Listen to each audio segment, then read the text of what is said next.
Every major war in the last 250 years cost trillions of dollars. The Napoleonic Wars drained European treasuries. World War I cost 40 trillion in today's money. World War II, 4 trillion. The wars in Iraq and Afghanistan, 8 trillion. Ukraine right now, hundreds of billions and counting. But here's the paradox that should disturb you. Wars bankrupt nations. They drain treasuries. They leave governments drowning in debt for generations. So where does all that money actually go? The answer isn't what they teach you in history class. Because when you track the money, when you follow who actually financed these wars, who provided the loans, who manufactured the weapons, who held the debt afterward, you discover something deliberate. 6 banking dynasties, 6 families across 250 years, financed both sides of nearly every major conflict. They lent to enemies simultaneously. They manufactured weapons for opposing armies. They held the debt of every victor and every loser. And here's what makes this different from ordinary war profiteering. These families didn't just sell supplies and disappear. They positioned themselves as the permanent creditors. The wars ended, the soldiers went home, but the debt remained.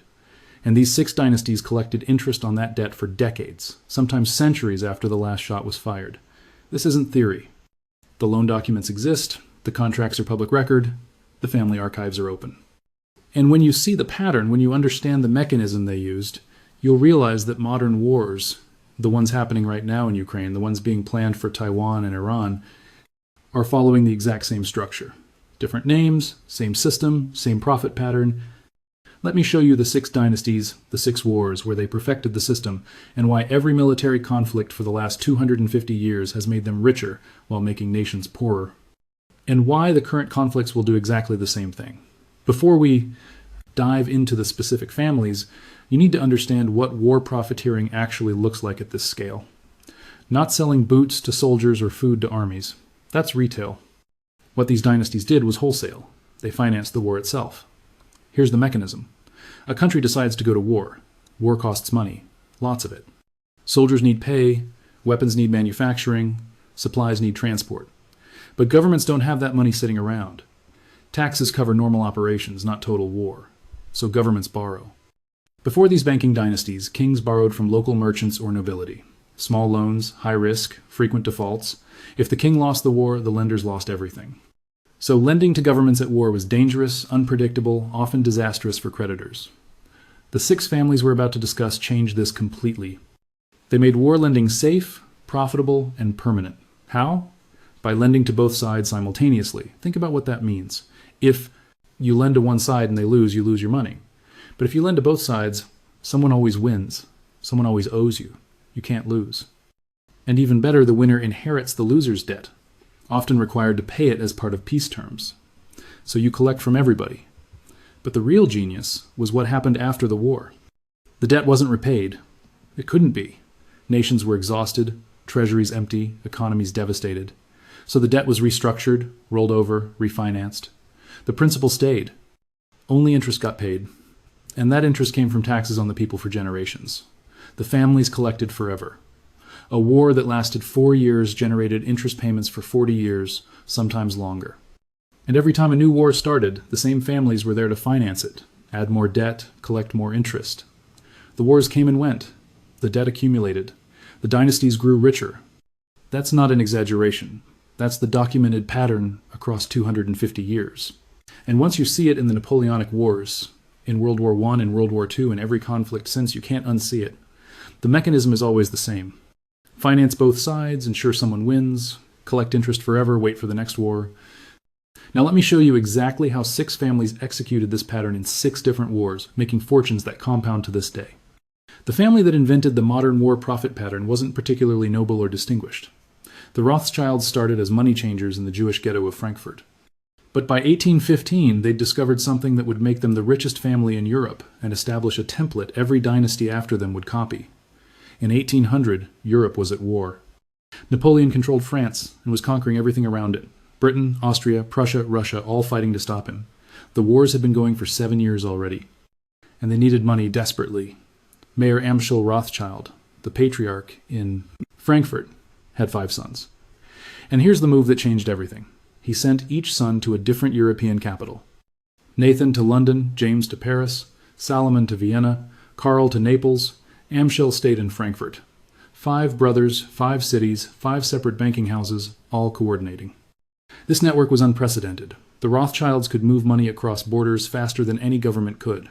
They had agents, couriers, and private intelligence. They knew what was happening in each capital before the governments did. In 1814, Napoleon was losing. Britain needed money to pay its armies and allies. The British government approached Nathan Rothschild in London for a loan. They needed £20 million. That's about $5 billion in today's money. Massive, Nathan agreed. But he didn't just hand over gold. He created a system. He bought British government bonds and sold them to European investors through his brother's banks in Vienna, Naples, and Frankfurt. He made a market. And he took a cut on every transaction, both buying and selling. But here's what makes this different from normal banking. At the exact same time, his brother James in Paris was lending to the French government. Napoleon's government, the enemy. The Rothschilds were financing both sides of the Napoleonic Wars simultaneously. If Britain won, Nathan collected. If France won, James collected. Either way, the family won. And here's the mechanism that made it permanent. The loans weren't short-term. They were structured as perpetual bonds. Governments paid interest forever, but never repaid the principal. As long as Britain existed, as long as France existed, they paid the Rothschilds. Every year. From tax revenue, forever. The wars ended in 1815 at Waterloo. Napoleon was defeated. But the debt didn't end. Britain owed Nathan's bank. France owed James's bank. Austria owed Salomon's bank. These bonds paid 5 to 8% annually, and they were structured to never mature perpetual income. By 1820, the Rothschilds were earning millions per year in interest from bonds issued during the Napoleonic Wars. Not from running businesses, not from producing anything, but from government debt created by war. And those bonds stayed on their books for decades. But the war profit pattern wasn't just about collecting interest. There's a second layer. During the wars, the Rothschilds also financed weapons manufacturing and supply chains. Nathan's bank provided capital to British weapons makers. James's bank financed French manufacturers. They profited from production on both sides. And here's what history books skip over. After Napoleon fell, France had to pay reparations to the Allies. Who structured those reparations? The Rothschilds. Who held the bonds representing those payments? The Rothschilds. They built the entire financial architecture of the post-war settlement, ensuring they collected from every participant. By 1825, the Rothschild family was worth an estimated 5 billion francs. That's approximately 60 billion in today's money. More than any royal family, more than any government. And it came from one source, financing war and holding the debt afterward. But if you think one family financing both sides of one war was a fluke, a one-time scheme, what happened 100 years later will show you this was just the beginning. Because the pattern didn't die with the Rothschilds. It got bigger, more sophisticated, and far more profitable. A century after Waterloo, Europe went to war again. But this time, the scale was unprecedented. World War I. 4 years, 40 million casualties, $40 trillion in today's money. And the banking dynasties that financed it made more in those 4 years than the Rothschilds made in 50. By 1914, John Pierpont Morgan was the most powerful banker in America. He controlled U.S. steel, General Electric, and dozens of railroads. His bank J.P. Morgan and Company was the largest in the United States, and when World War I started, he saw the same opportunity the Rothschilds had seen a century earlier. Britain and France were at war with Germany and Austria. They needed money, weapons, supplies, everything. But they couldn't manufacture enough domestically. They needed American production. American steel, American grain, American weapons. But there was a problem. Britain and France were running out of money. By 1915, just 1 year into the war, they'd spent their gold reserves. They needed credit. Huge amounts of credit. J.P. Morgan offered a solution. His bank would organize loans from American investors to the Allied governments. Britain and France would use the money to buy American supplies. And Morgan's bank would take a fee on every transaction. Loan fee, purchase fee, interest on the debt. In 1915, Morgan arranged a $500 million loan to Britain and France. That's $15 billion today, the largest loan in history at that time. Morgan's bank took a 5% commission. That's $750 million in today's money, just for arranging it. Not lending their own money, just facilitating. But here's where the pattern repeats with a twist. Morgan also became the official purchasing agent for the British and French governments in America. Every weapon, every shell, every uniform Britain and France bought from American companies went through Morgan's bank. The bank took a commission on every purchase, 1 to 2% of billions in war supplies. Between 1915 and 1918, Morgan's bank arranged over $3 billion in Allied purchases in America. That's over $90 billion today. The commissions alone made the Morgan dynasty hundreds of millions. But just like the Rothschilds, the real money wasn't in commissions. It was in the debt. The loans Morgan arranged were bonds.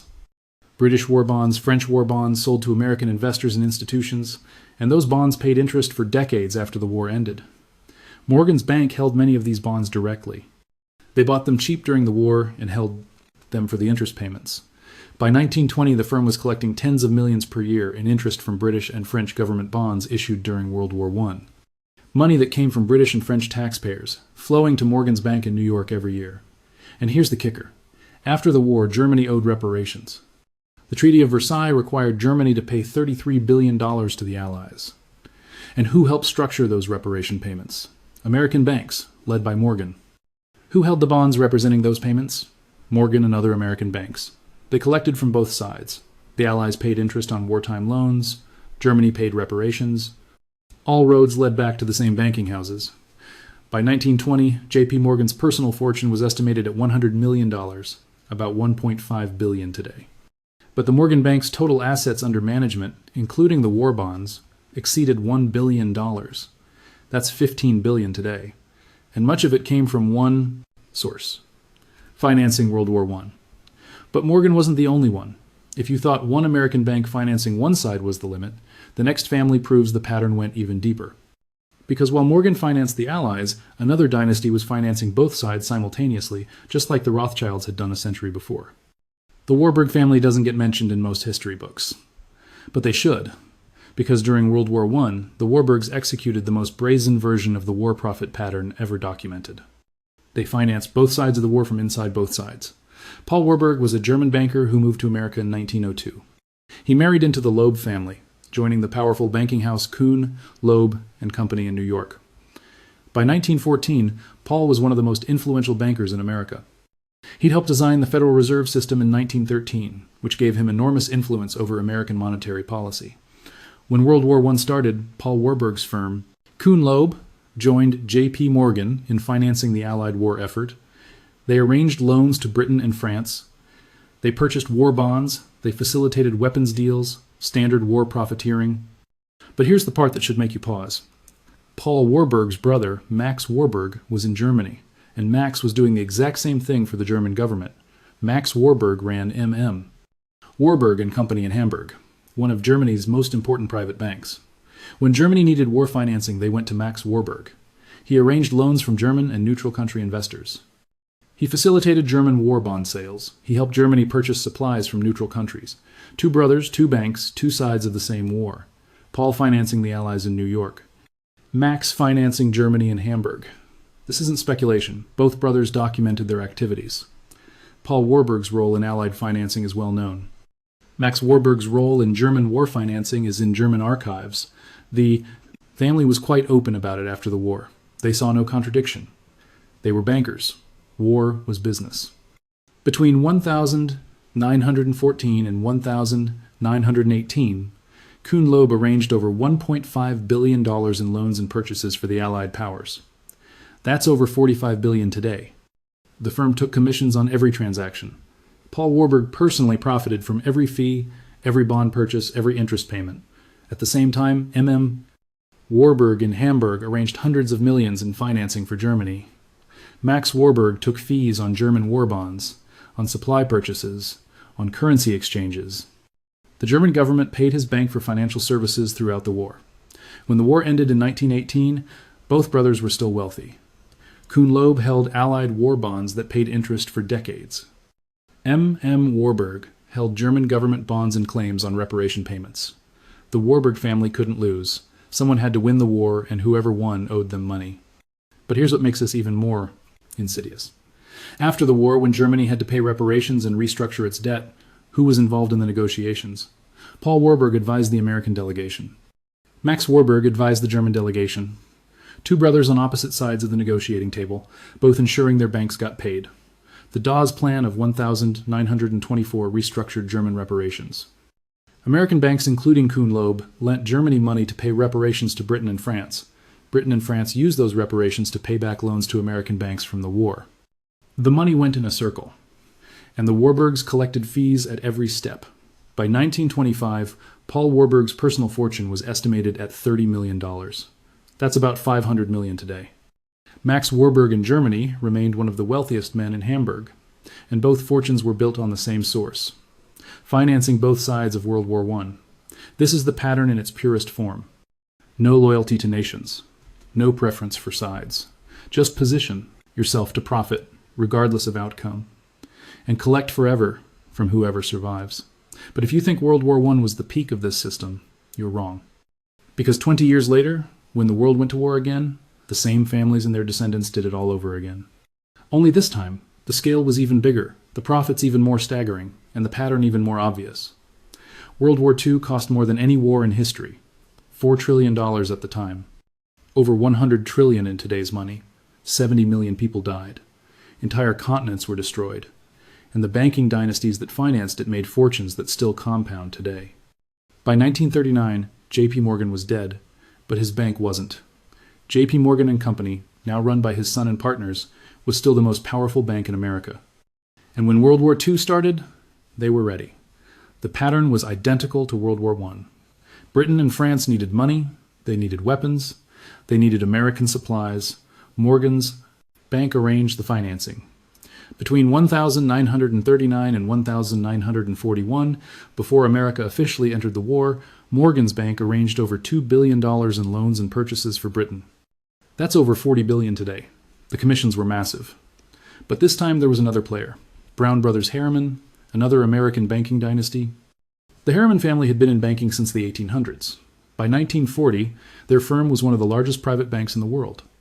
Prescott Bush, yes, the grandfather of two presidents, was a partner at Brown Brothers Harriman. And his firm did something that would later cause enormous controversy. They helped finance German industrial companies before and during the early part of the war.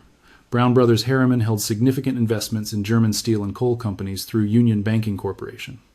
These companies produced materials used in the German war machine. The investments weren't severed until 1942, after America entered the war and the U.S. government seized German assets under the Trading with the Enemy Act.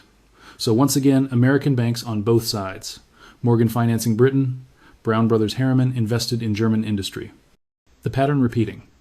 After America entered the war in 1941, the profit mechanism shifted but didn't stop. American banks couldn't directly finance Germany anymore, but they financed the American war effort, which was even more profitable. The U.S. government issued war bonds to fund the war. Over $185 billion in bonds. That's nearly $4 trillion today. Banks like Morgan, Chase, and Bank of America underwrote these bonds, taking fees on issuance. They also bought bonds themselves to hold for the interest payments. And here's the kicker. American banks also financed the companies that made the weapons. Boeing, Lockheed, General Motors, DuPont. All needed capital to expand production for the war. The banks provided it, taking interest on the loans and often taking equity stakes in the companies. So the banks profited three ways. Fees on government bond issuance, interest on bonds they held, and interest on loans to defense contractors. Every dollar spent on the war flowed through the banking system, and they took a cut at every step. By 1945, when the war ended, the profits were astronomical. JP. Morgan & Company's assets had grown to over $2 billion, about $35 billion today. Chase National Bank had over $5 billion in assets. Bank of America, $6 billion. All of it built on war financing. But just like World War I, the real money came after the war. The U.S. government owed $250 billion in war debt by 1945. That's over $4 trillion today. And that debt was held by banks, insurance companies, and investors in the form of bonds. Those bonds paid interest for decades. The Marshall Plan, which rebuilt Europe after the war, added another layer. The U.S. government lent $13 billion to European countries between 1948 and 1951. That's $180 billion today. American banks facilitated these loans, took fees, and bought the bonds. More interest flowing from taxpayers to banks for decades. By 1950, the banking dynasties that financed World War II were richer than ever. The Morgan family, the Harriman family, the Rockefellers who controlled Chase. All of them made fortunes from the war and the post-war Reconstruction, and all of it came from the same pattern. Finance the war, hold the debt, collect interest forever. But here's what makes this pattern truly disturbing. It didn't stop with World War II. It's still happening. Right now, in every conflict since. And the mechanism has only gotten more sophisticated. After World War II, the war profit pattern evolved. The families stayed in the shadows. The banks consolidated. But the mechanism stayed the same. Finance both sides, hold the debt, collect forever, and modern conflicts have proven the pattern is alive and well. Let's start with the obvious one, Iraq and Afghanistan. Two wars that officially cost American taxpayers $8 trillion. But where did that money go? First, the defense contractors. Lockheed Martin, Boeing, Raytheon, Northrop Grumman. Between 2001 and 2020, these four companies alone received over $2 trillion in government contracts. That's money for weapons, aircraft, missiles, everything. But who financed these companies? Who owned their bonds? Who held their stock? The same banking institutions that financed wars for the last 200 years. J.P. Morgan Chase, Bank of America, Citigroup, Goldman Sachs. These banks hold defense contractor bonds in their portfolios. They underwrite new debt issuance when these companies need capital. They take fees on every transaction, and they own equity stakes through asset management divisions. BlackRock, the world's largest asset manager with $10 trillion under management, owns massive stakes in every major defense contractor. Vanguard, $8 trillion under management, same thing. State Street, $4 trillion, same thing. And who are the largest clients of these asset managers? Banks and financial institutions. So when the government spends $8 trillion on war, a significant portion flows to defense contractors, who pay it to suppliers and shareholders, which are largely banks and asset managers, who collect fees and dividends. The money goes in a circle, and the financial institutions take cuts at every step. But there's a second layer. The $8 trillion wasn't paid in cash. It was borrowed. The U.S. government issued bonds to finance the wars. Over $2 trillion in bonds directly attributable to Iraq and Afghanistan spending. Who bought those bonds? Banks, insurance companies, asset managers, foreign governments. Those bonds pay interest. Every year, American taxpayers send money to the Treasury, and the Treasury sends it to bondholders. The wars ended years ago, but the interest payments continue. And they'll continue for another 20 years until the bonds mature. J.P. Morgan Chase holds over $300 billion in U.S. government bonds. Bank of America holds over $400 billion. Citigroup holds over $200 billion. These aren't all war bonds, but a significant portion of recent issuance went to finance military spending. The banks bought the bonds cheap during the wars and hold them for the interest. It's the exact same pattern the Rothschilds used in 1815. The exact same pattern Morgan used in World War I. And here's where it gets even darker. The banks that hold these bonds? They're the same banks that financed the defense contractors that supplied the wars. They profit on both ends. Interest from the government, dividends from the contractors. The pattern is complete. But that's not even the most brazen example of the modern war profit pattern. That distinction goes to what's happening right now in Ukraine. Since Russia invaded Ukraine in 2022, the United States and European countries have committed over $200 billion in aid, about $100 billion from the U.S. alone. That's $100 billion in less than 3 years. Where's that money going? First, weapons. Over $60 billion of U.S. aid has been military equipment. Missiles, artillery, ammunition, tanks, everything. And who makes those weapons? The same defense contractors. Lockheed Martin, Raytheon, General Dynamics, Boeing. They're seeing record profits. Lockheed Martin's stock is up 40% since the war started. Raytheon, up 35%. Who owns that stock? BlackRock, Vanguard, State Street, J.P. Morgan Chase. The same institutions that held Morgan bonds after World War I and Rothschild bonds after Waterloo. Different names, same families, same mechanism. But there's more. A portion of U.S. aid to Ukraine is financial assistance, loans and grants, to keep the Ukrainian government functioning. That money is being managed by, you guessed it, Western banks. J.P. Morgan Chase is advising the Ukrainian government on debt management. The European Bank for Reconstruction and Development is providing loans with Western bank involvement. When the war ends, Ukraine will owe hundreds of billions, and Western banks will hold much of that debt. The reconstruction will require trillions. And Western banks will finance it, just like they financed the Marshall Plan after World War II. The pattern repeats. But here's the part that proves the pattern hasn't changed. Russia is financing its war too. And despite sanctions, Russian banks and oligarchs are still connected to the global financial system. Russian government bonds are held by international investors through complex structures. Chinese banks are providing liquidity. Middle Eastern sovereign wealth funds are involved. The modern global financial system is so interconnected that even when countries are at war, the banks on both sides are often connected through intermediaries, shell companies, and neutral country institutions. The pattern is the same. Finance both sides through complex structures. Ensure someone wins. Collect from everyone afterward. Check. And if you think the war profit pattern stops with Ukraine, look at what's being positioned for the next major conflict, Taiwan. The war that hasn't happened yet, but everyone is planning for. U.S. military spending focused on the Pacific has increased by 40% since 2020.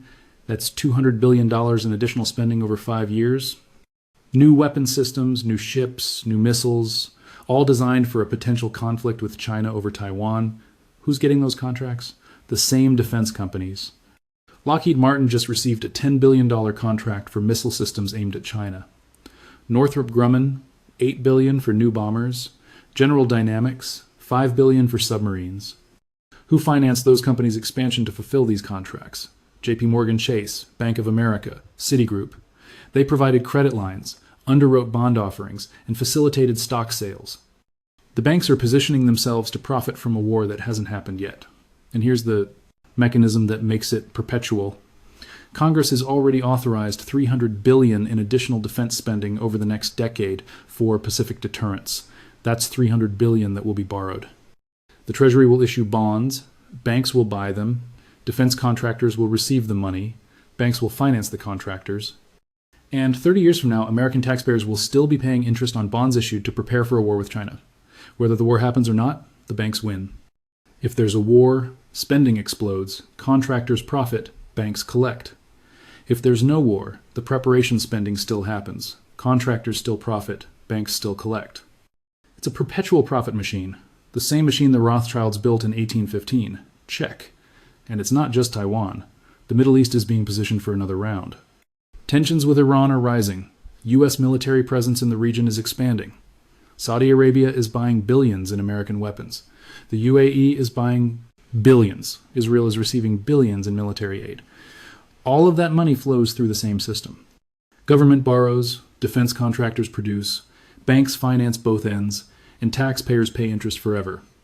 The war hasn't happened yet, but the profit structure is already in place. In the last 3 years alone, U.S. military aid and weapons sales to Middle Eastern countries exceeded $150 billion. That's $150 billion in contracts to American defense companies, financed by American and international banks, paid for by American taxpayers and foreign governments, all setting up the structure for the next major conflict. Check. And here's the final stage of the modern pattern that proves nothing has changed. Private military contractors. This is the newest evolution of the war profit pattern, and it's the most profitable yet. Companies like Academy, formerly Blackwater, DynCorp, and Triple Canopy provide soldiers for hire. During Iraq and Afghanistan, these companies received over $150 billion in contracts. That's more than most countries' entire defense budgets. But who owns these companies? Private equity firms. And who finances private equity? The same banks. J.P. Morgan Chase, Goldman Sachs, Bank of America. They provide credit to private equity firms that buy military contractors. They structure the deals, take fees, and often hold equity stakes themselves. So the war profit pattern has added a new layer. Government pays defense contractors and private military companies. Private equity owns the companies, banks finance the private equity, and everyone takes a cut. The pattern has gone from 2 layers in 1815 to 5 layers in 2025. But the mechanism is identical. Government borrows, private interests, profit, banks, finance both sides, and the debt becomes permanent. By 2024, total U.S. government debt was $36 trillion. About $10 trillion of that, roughly a third, is directly attributable to military spending over the last 25 years. Wars, base operations, weapons systems, everything. That $10 trillion is held as bonds by banks, asset managers, insurance companies, and foreign governments. Those bonds pay about $400 billion per year in interest. That's $400 billion flowing from American taxpayers to bondholders every year, a significant portion of which goes to the same banking institutions that financed the wars in the first place. It's the Rothschild pattern, it's the Morgan pattern, it's the Warburg pattern. Perfected over 200 years and operating at scale today. Check.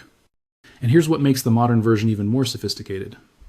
The banks don't just hold government bonds and defense contractor bonds anymore. They've created derivatives. Credit default swaps on government debt, options on defense stocks, structured products that bundle war-related bonds into investment vehicles. These derivatives allow banks to profit from war without directly holding the underlying assets. They can bet on whether a war will happen, bet on how long it will last, bet on which countries will need bailouts afterward. The war profit pattern has become a trading strategy. Goldman Sachs, JP Morgan Chase, and Citigroup have hundreds of billions in derivatives exposure tied to government debt and defense industry performance. When Ukraine started, derivatives traders made billions betting on defense stock movements. When Taiwan tensions rise, the same thing will happen. War has become a financial product. Check. 6 dynasties, 6 wars. One pattern. Finance both sides, hold the debt, collect forever. The Rothschilds invented it in 1815. They financed Britain and France against Napoleon. They held the bonds afterward. They collected for decades. J.P. Morgan perfected it in World War I. He financed the Allies, held the bonds, collected for decades. The Warburgs took it to its logical extreme. 2 brothers, 2 sides of the same war, both collecting. Brown Brothers Harriman showed the pattern works even when countries are enemies. Finance through investments in subsidiaries, profit regardless of outcome. The modern banks, JP Morgan Chase, Bank of America, Citigroup, BlackRock, they're executing the same pattern in Ukraine, preparing for Taiwan, positioning for the Middle East. Different names, same families, same mechanism. And here's the part that should terrify you. The pattern is accelerating. The Rothschilds took decades to structure their system. Morgan did it in years, the modern banks do it in months. Wars start, money flows, contracts are signed, bonds are issued, all within weeks of the first shots being fired. Ukraine proved this. Within 6 months of Russia's invasion, over $100 billion in commitments were made. Defense contractors had new orders. Banks were arranging financing. Bonds were being issued. The entire war profit machine was operational in half a year. For Taiwan, the machine is already operational. The spending is happening now, before any conflict starts. The bonds are being issued now. The contracts are being signed now. When the war starts, if it starts, the profit structure will already be in place, ready to scale instantly. This is what 200 years of refinement looks like. The war profit pattern has become so efficient, so automated, that it operates before wars even begin. The mechanism is permanent, embedded in the global financial system, impossible to avoid. Each of these dynasties believed they were different. The Rothschilds thought they were smarter than previous bankers. Morgan thought he was more sophisticated than the Rothschilds. The Warburgs thought financing both sides made them neutral. The modern banks think complexity makes them invisible. They were all right in one sense. Each generation was more sophisticated, but they were all wrong in thinking the pattern was hidden. The pattern isn't hidden. It's documented. The loan agreements are public. The bond holdings are disclosed. The contracts are reported. The mechanism is known. We're not talking about conspiracy theories. We're talking about how wars are financed. This is mainstream financial history. It's just that nobody connects the dots. Nobody points out that the same banks that financed World War I are the institutional ancestors of the banks financing Ukraine. Nobody mentions that the pattern hasn't changed in 200 years. But the pattern doesn't care if it's hidden or obvious. The pattern is structural. You cannot fight a modern war without borrowing. You cannot borrow without banks. You cannot pay off war debt, only roll it over. And you cannot roll it over without paying interest. The math is inevitable. 6 dynasties prove this. The Rothschilds in the Napoleonic Wars. Morgan in World War I. The Warburgs in World War I on both sides. Brown Brothers Harriman in World War II. The modern banking consortium in every conflict since. And the next dynasty, preparing for Taiwan and Iran right now, they all made the same bet. War is permanent, debt is permanent, and interest is forever. And 200 years of history proves they were right. Maybe someone will break the pattern. Maybe a country will refuse to borrow for war. Maybe a conflict will end without permanent debt. Maybe the banks will stop positioning themselves to profit from both sides. But the pattern says otherwise. The math says otherwise. And history, which has watched 6 dynasties execute the same strategy across 250 years, says the war profit pattern isn't going anywhere. It's been refined, automated, and embedded in the global financial system. If this showed you how wars are really financed, if you finally understand why conflicts never end the debt, subscribe. Because when the next major war starts, when Taiwan or Iran or wherever else erupts, you'll want to understand who's profiting and why. The answers aren't in the headlines. They're in the loan documents, the bond holdings, and the bank balance sheets. And I'll show you where to look. Because they're not going to teach you this in history class. They're going to teach you about heroes and villains, good and evil, freedom and tyranny, but the dynasties knew better. War isn't about ideology. It's about debt. And debt isn't a problem to solve, it's the product. Interest is what you pay for the privilege of fighting. And 6 families across 250 years collected that interest while nations bled. The pattern is complete, the machine is running, and the next war is already being financed.